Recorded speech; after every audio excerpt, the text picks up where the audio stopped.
When tests that God allows are failed, what should one do from there? Especially when God's will is the desire of the heart.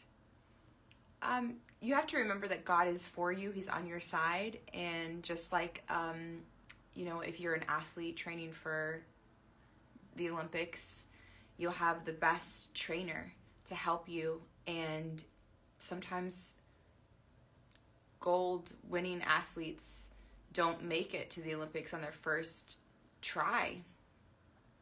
Maybe not their second try either, maybe not their third try, but it doesn't mean that they weren't destined to go to the Olympics and win. I heard this story of this woman who tried to swim. She tried to swim from, I think it was Cuba to, I think the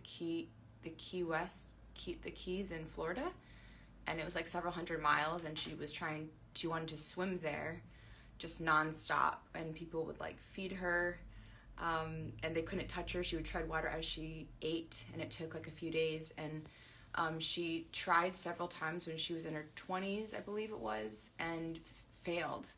And then in her 60s, she decided to try again. And she tried, I think it was like 2 or 3 times, and she failed. And then she tried again, and she made it.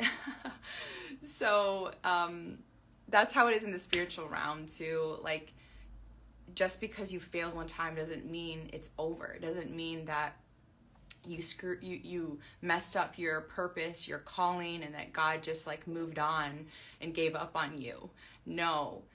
God is for you. He's cheering you on, and sometimes you might not pass the first time, but you are destined to pass. You are destined to win and overcome.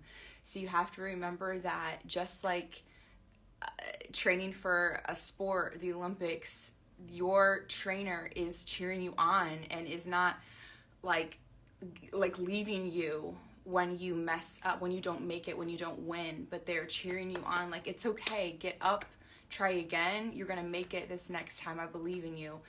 That's how God is, but so much more. He's the best personal trainer that you could ever imagine in this world. So you have to remember that God is on your side. He's cheering you on. He hasn't like given up on you and moved on or something. So don't beat yourself up about it. Just come to Jesus, seek him, and say, Lord, I want to pass every test. I don't want to fail any more tests anymore.